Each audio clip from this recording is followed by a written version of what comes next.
Pride is a vice. Pride is known as the queen of vices. It is the vice from which all other vices are derived. It is not a good thing. It is a poison that corrupts the soul. The fact that we have a month dedicated to celebrating the destruction of the soul is, frankly, to me, disgusting.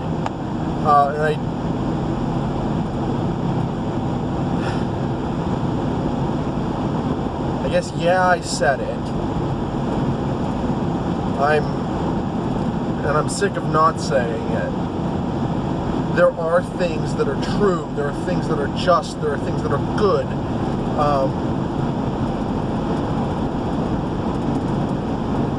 Pride isn't one of them. Although, again, we fall into my hatred for the English language. There are two kinds of pride, aren't there? The pride that's celebrated openly by society is arrogance. It's unearned. It's just the, I'm better than you because I exist. It is the root of corruption. There's another kind of, we use in English the word pride, but it's that sort of quiet, it's that quiet thing that we enjoy our accomplishments and try to make ourselves better.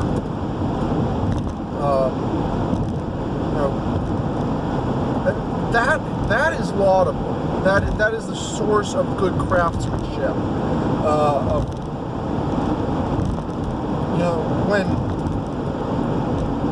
When the artist is striving to better himself. We use the word pride for that, but it's not pride. It's not haughty and puffed up and look at me. It's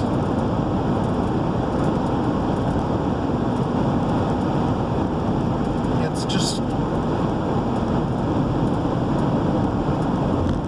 the desire to do better than you have done. I'm an artist. I am a blacksmith. I'm a painter. I've dabbled in wood and leather work. I do a lot of sketching and drawing.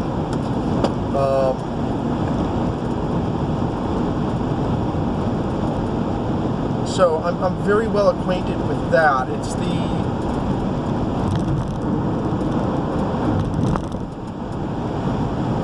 that sort of, there's a saying that every artist is his own worst critic.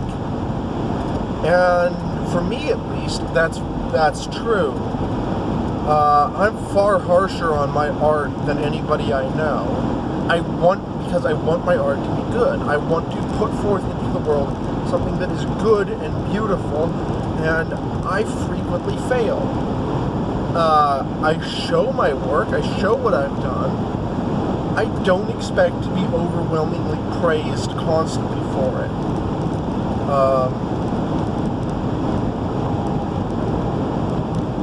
Because that's not the point. The point is not to receive laudates from the people around me. It's to push myself to do better, achieve that, realize that I can achieve beyond that, and push myself again and again and again, and so improve myself. Because I am not perfect. I'm overweight. I'm kind of lazy. I'm a bit of a slob. I'm not very good at taking care of myself. I'm aware of that. I don't ask people to praise that about me. In fact, it's good when I am criticized for my faults. Do criticize me when I do wrong. Whether that wrong is not taking care of myself properly, whether it is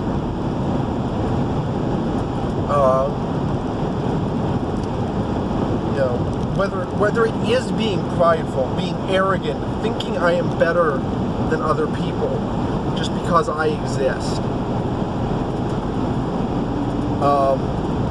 because that's a toxin that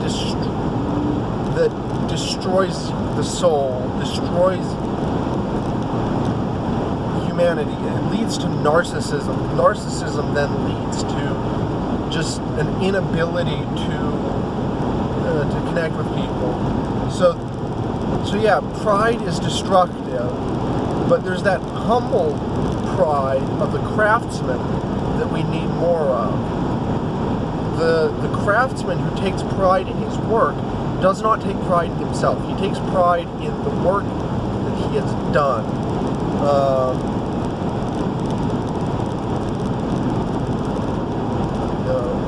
It's like if you've done something good, you're allowed to feel good about that. And then you have to try and do better. You have to then try and do something better. You can't go, well, I've done my bit, sit back and ride on that for the rest of your life, because then you'll die. And I don't mean like, oh, you'll physically immediately die. I mean, like, you will lose the motivation needed to keep going. So this is a bit of a, I'm not even sure what I'm going to title this video. I've seen a lot of, we've been through a month of the Libertine Ramadan of June, and I've had it about up to here, but I don't know what we can do about it. My best advice would be to return to Christendom, return to tradition, return to old things. Old things were good. No, they weren't perfect, but they understood that there was something called good, and that it was higher than us. It was something above us rather than something below us. And the modern world has inverted that. Now that which should be below us is set on the highest place, and those things which should be above us are cast down. We live in an upside down world where good is treated as evil and evil is treated as good. There's no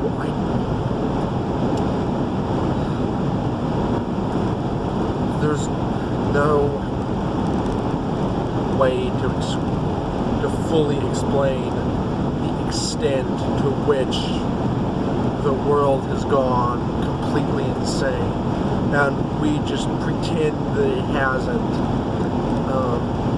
Most of the time I'm in the group of those pretenders, because you look outside your front door and maybe things aren't too bad, but go a couple of blocks, just go a couple of blocks and tell me if 10 years ago half the things you see would have been even vaguely acceptable. And if the answer is no, ask yourself why, ask yourself who said this would happen, and ask yourself what you can do to get back to where things were before everything went insane. I don't have a prescription for how to do that, just try to do it. Thanks for watching.